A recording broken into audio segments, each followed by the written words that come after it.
Now, Washington Mornings on the Mall. And AM 630. WMAL. 7:37 on WMAL, where Washington comes to talk. Coming up at 8:37, we'll be joined by the one, the only Fred Barnes from the Weekly Standard. It's Brian Wilson and Larry O'Connor. We start your day 5 to 9 a.m. Right here on WMAL and get you going on your commute. And here's the guy, the superstar, that ends your day and your commute as you head home at 6 to 9. He's Mark Levin. And Mark, with the president's announcement yesterday and these sweeping regulations that he's trying to put forth through the Senate and through executive order, I almost feel like a mosquito in a nudist colony. There are so many targets to hit. I don't know where to start.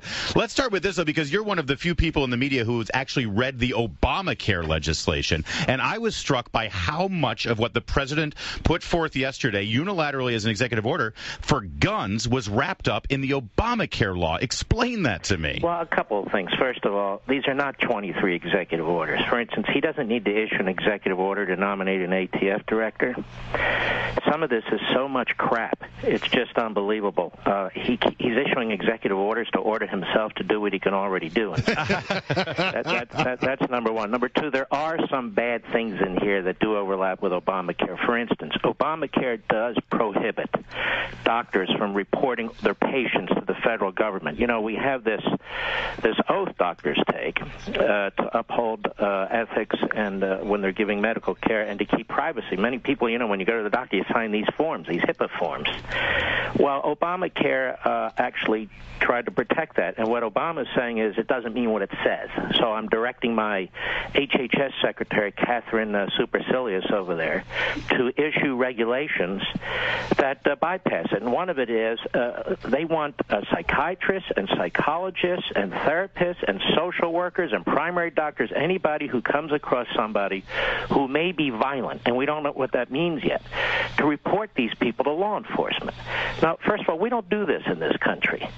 Do you know what percentage of mentally ill people kill people? Nobody knows what percentage of mentally ill people kill people. And yet, suddenly, this is the big issue. It's, well, they're mentally ill.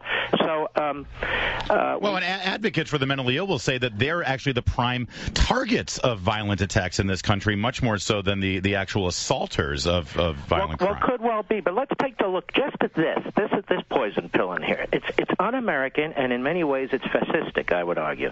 First of all, doctors are private citizens. You don't deputize them under some regulation, and now suddenly they have to rat on patients that may deserve to be ratted out or not to federal law enforcement or other law enforcement authorities. That's number one. Number two, look how you're exposing them. These are medical professionals. Now they have to make a judgment if somebody may or may not. I mean, if somebody walks in and says, you know what, I feel like killing everybody, well, that's a clear-cut case. Right. But if somebody walks in and you're not sure what the hell's going on and you have to take your time as a doctor to work your way through, let's say you report them. And let's say they don't do anything. And let's say they find out they're on this special list. Well, they could sue the doctor, right, for defamation. Now, let's say that the doctor doesn't think this person shows any violent tendencies, and they go out and kill somebody. Well, that somebody's family can now sue the doctor who's exposed because the doctor didn't report them. I can give you 1,000 examples like this. Yeah, there are some troubling things in here, but I think by and large, I have to go with your first judgment on this, which is that some of this stuff is just, it's nothing. It's a big nothing burger. It's not either or. If there's one bad executive order, then it's one bad executive order that needs to be dealt with. And I'm going to tell you something. I look at a lot of this, and it is a lot of crap, but there are a few things in here that are extremely trouble. I'll give you another one. It's a point taken, but let me move on because I want to ask you this question. Because, look, there are some things, and you've laid out a couple of them that should draw our attention.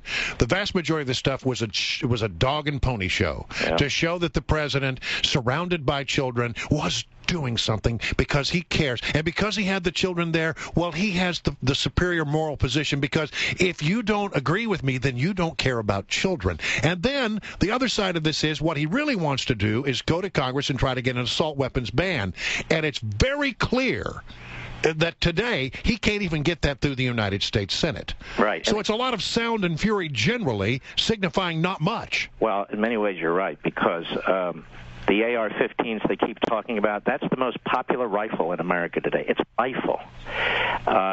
they keep calling it military style because of the hand grip, because of the sight, because a lot of times it's black or it's camouflage. It's a rifle. And so we don't even know what an assault weapon is. A frying pan is an assault weapon if you hit somebody over the head with it. Thank you. But there is no such thing as an assault weapon. People talk about, well, people shouldn't get machine guns. You know, the only way to get a machine gun today is if the federal government authorizes it. Yeah. You can't just buy a machine gun. Mark Levin is our guest. Of course, you recognize his voice, but I want to get back to this list of 23. The prettiest voice in radio. Of course, it goes without saying. Yes. Here's one that jumps out at me because, boy, I think that this is a recipe for some real unilateral tyranny. Direct the Attorney General to review categories of individuals prohibited from having a gun to make sure dangerous people are not slipping through the cracks. Well, if you were Attorney General Mark Levin, how would you say? Yeah. Wow, that's just a permission slip, isn't it? It's really grotesque, isn't it? Dangerous people. So now the government's going to determine who dangerous. You know what they're not the government, the Attorney General. It's not going through the legislative process. But let me tell you what's really going on. They are desperate to get a national list of every citizen who owns a weapon. That's what they want. They want a national database. If you read this stuff carefully, Brian and Larry, if you look, they're dancing around. That's what they want. And if you break them apart, what he's proposing is, okay, if a police officer seizes a weapon, they should be able to do a background check. But what if a police officer seizes a weapon that he shouldn't seize? They still want to do a background check. Background check for that. Background check on the mental page. Background check if, by the way, if a father gives us a weapon to his son, right, they want a background check for that. If a kid inherits a weapon from his grandfather, they want this national list. And may I ask you a question? How would this solve and stop any crime?